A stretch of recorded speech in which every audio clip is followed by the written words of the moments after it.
Joan is 33 years old, standing in a corridor of the Washoe County Courthouse in Reno, Nevada. It is 1955, and it is morning. She holds white cotton gloves, a small leather handbag, a compact mirror, a rail ticket back to Chicago, and an envelope with her name written in her own handwriting, not her husband's.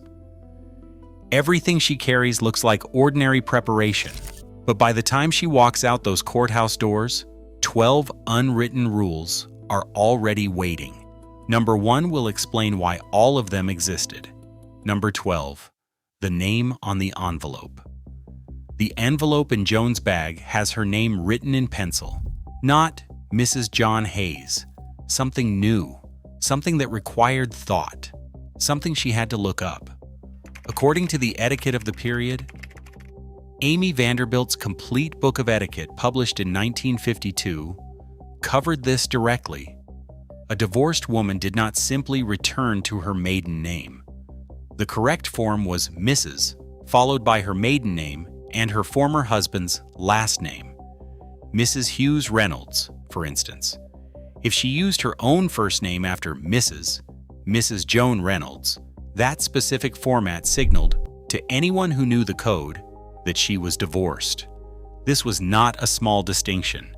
It appeared on every formal invitation, every calling card, every piece of correspondence. Every envelope announced her status before she arrived. The name was not a personal choice. It was public information, encoded in stationery. Ms. did not exist as a usable option in 1955. It would not gain social acceptance until the women's movement of the late 1960s. Until then, the title she carried told the room what had happened to her marriage before she opened her mouth. The name was information.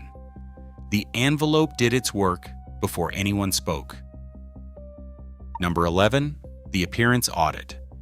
Inside the handbag is a compact mirror. Joan uses it in the courthouse corridor before the door opens.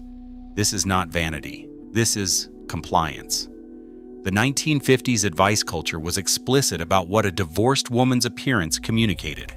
The organization called Divorcees Anonymous, founded by attorney Samuel M. Starr, operated on one central premise. If a woman's marriage had failed, her appearance was part of the evidence. The DA coached divorced women on improving their presentation, updating their hair, their clothes, their bearing. The logic was stated plainly. Looking undone confirmed the failure. Looking composed contradicted it. Ladies' Home Journal ran a 4-part series in 1954 following a 29-year-old woman through a marriage readiness course at the American Institute of Family Relations. She was coached on appearance, expectations, and presentation. The takeaway was consistent across advice columns, etiquette books, and counseling centers. The visible woman was the legible woman. A divorced woman who appeared tired, worn, or unkempt was giving the room permission to draw conclusions. The compact was not a beauty tool. It was a performance checklist. Click. She looked composed. She had to. Number 10, the clothes she could not get wrong. A wool suit, white gloves, sensible heels, the scratch of fabric at the wrist, the specific visual grammar of a woman who had not fallen apart. Amy Vanderbilt's chapter on divorce and separation did not just address names and correspondence. It addressed public presentation. The appearance rules for divorced women in the 1950s occupied a precise and uncomfortable middle space. She could not dress as a widow that signaled grief and invited pity. She could not dress too brightly or too freely that signaled something worse. She needed to look composed, neat, appropriate, understated without apology.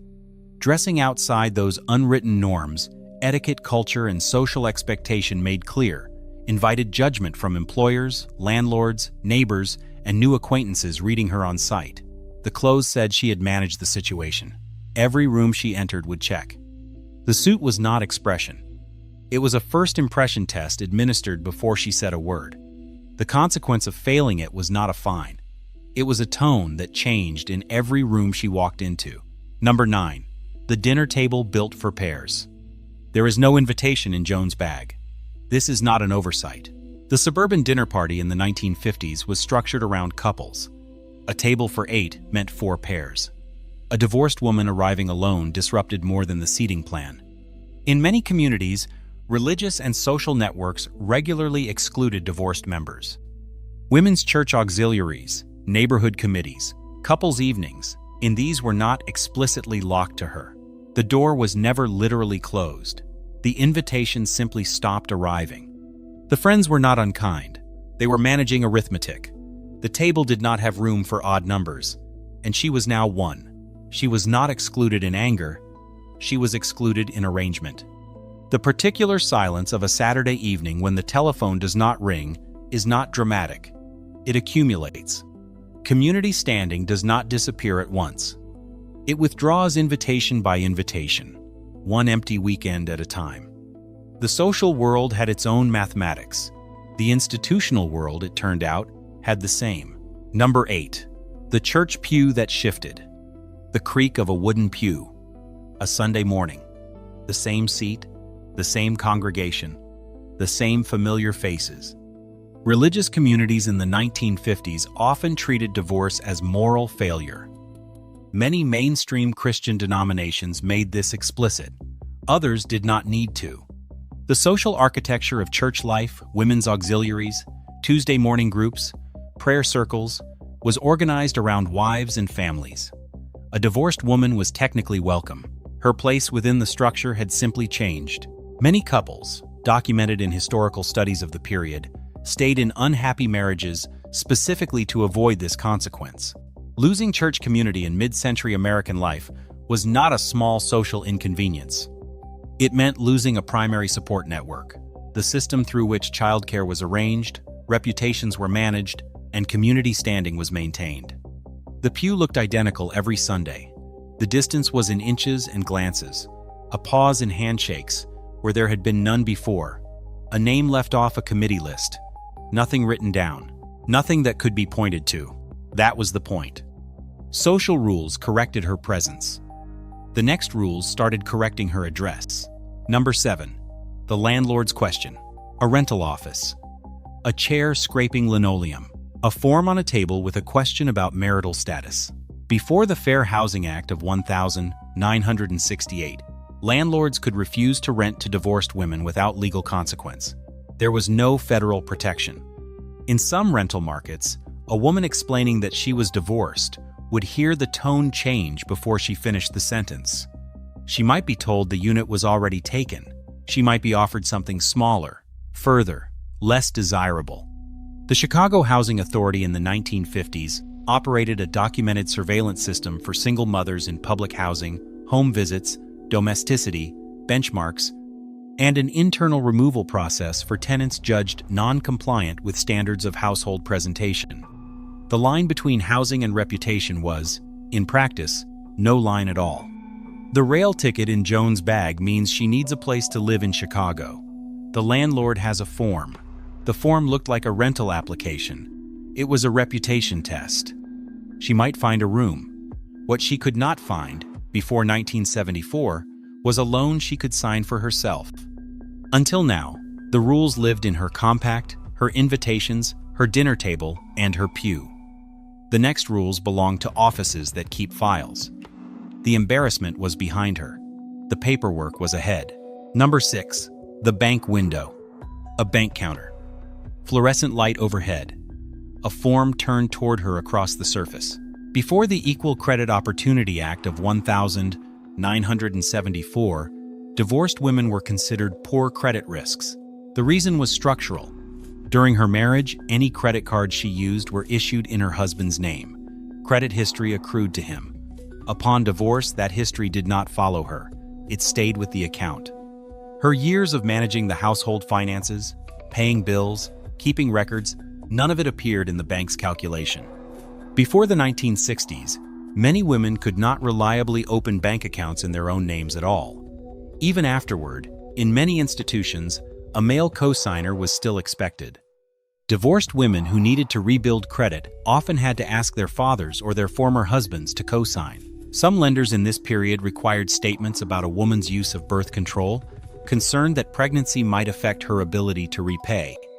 Joan had money. She had worked and saved and managed the household for years. None of that history counted at the bank window. The form looked like access. The hush before the clerk explained the requirements was the sound of a gate. Number 5. The performance the court required. Hard wood of a courthouse bench. A typed petition. A witness seated nearby. The moment before testimony begins. In 1955, virtually every U.S. state required one spouse to prove fault in open court before a divorce could be granted. The grounds were specific: adultery, desertion, cruelty, habitual drunkenness, or imprisonment. Proof had to be presented: witness testimony, letters, physician reports, circumstantial evidence. Corroboration of adultery was often legally required. A wife's word alone was not sufficient. This meant that the private details of a failing marriage became public record. Reno newspapers employed correspondents specifically to cover divorce proceedings. The historian Alicia Barber at the University of Nevada, Reno, has documented how the migratory divorce trade worked women traveling to Nevada for its 6-week residency requirement and more liberally interpreted grounds, moving into hotels and rental rooms near the Washoe County Courthouse, waiting out the weeks before the proceeding. They called it taking the cure, getting renovated. The phrase suggested renewal. The process required opening your private life to a judge, a clerk, a public record, and sometimes a reporter. Joan stood in that corridor not because she chose drama. She stood there because the system required her to perform the failure of her marriage in public before it would recognize her freedom. Number 4. The job she had to explain. A job interview desk. A typed resume on the surface, between two people. A particular silence when the question has already been decided. Women who re-entered the workforce in the 1950s after divorce stepped into a workplace that did not have a clear category for them. The term career woman was, in the documented sociological language of the period, described as rare and maladjusted. Women were expected to frame any professional interest as secondary to domestic life. Some workplaces still operated under formal or informal marriage bars policies that dismissed married women because married women were assumed to be temporary. A divorced woman occupied an uncomfortable middle space. She was not married, so some bars did not apply. She was not a fresh-faced single hire either. A Harvard Business Review report in the 1960s noted there were so few women in management positions, there was, in its own phrasing, scarcely anything to study. The Equal Pay Act did not exist until 1963. Before it, employers could pay women less for identical work and face no legal consequence. The resume listed her skills. The interviewer read her marital status. The silence before the next question said the rest. Number 3. The paycheck that still needed a name. A paycheck envelope, the weight of it in her hand. Real work, real hours, real skill. Before the Equal Pay Act of 1963, employers were free to pay women less than men for equivalent work. No law prevented it. After 1963, the law existed. Enforcement was another matter.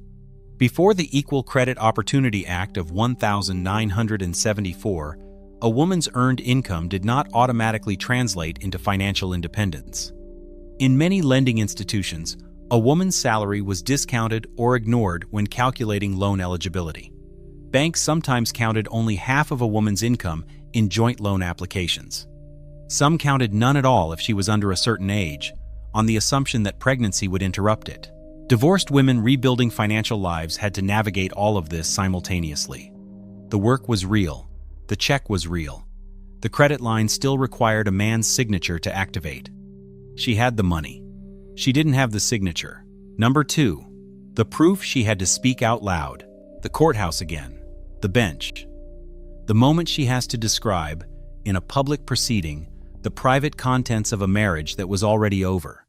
Between 1,929 and 1,939 alone, approximately 32,000 marriages were dissolved at the Washoe County Courthouse. Women moved into Reno's hotels and apartments for the required 6 weeks, the shortest residency period in the country. They came because in states like New York, the only grounds for divorce were adultery, and that had to be proven in court. Connecticut required 3 years of residency before a petition could even be filed. Massachusetts required 5. Nevada's grounds were interpreted liberally, but still publicly, still under oath, still before a judge and a clerk and a public record that newspapers sometimes reported. There was no quiet option, no private administrative form. Freedom from a marriage that had already ended in everything but law required a woman to open that marriage before a room and prove it had failed. Corroboration of adultery meant a witness had to confirm what she was saying. Her word alone was not enough. The courthouse looked like a place of resolution. It was a stage. The final number will show what all of this was protecting. Number 1. The conditional future. The courthouse door opens outward into Nevada light. The decree is in Joan's hand. She is legally free. She is also holding white cotton gloves, a compact mirror, a rail ticket to Chicago, and an envelope with a name that will announce her status to every room she walks into. She will need an apartment, and some landlords will hear divorced and change their tone. She will need a bank account in her own name, and the bank will ask who else is signing. She will need a job, and the interviewer will note her marital history. She will need credit, and the system will tell her that her years of paying bills did not accrue to her name. Her church position has already quietly shifted. The Saturday evenings have already gone quieter. None of these rules were posted on a sign. No handbook listed them together. No official document connected the name convention to the bank form, to the rental office, to the dinner table, to the pew. They did not need to be connected. They were already one system. A divorced woman in 1955 was not technically prevented from working, renting, banking, or appearing in public. What she was prevented from doing was doing any of those things on equal terms. Her independence was legal. It was also conditional at every counter, every desk, every form, every door she opened, without a husband's name attached to hers. The freedom was real. The conditions were also real. Nobody had written them down. Nobody had to. The rules were already in every room she was about to walk into. Joan smooths her gloves, tucks the decree into her bag beside the rail ticket, and steps through the courthouse door. The objects in that bag looked ordinary an hour ago. They are not ordinary now. They are the beginning of 12 rules that no one posted anywhere, all of which were already in place, waiting quietly, the moment the judge said the marriage was over. If someone you knew walked out of a courthouse, a bank, a rental office, or a church, and quietly started over under rules that nobody had written down, leave their story below. And if this kind of forgotten history is what you are here for, subscribe and come with us to the next hidden code.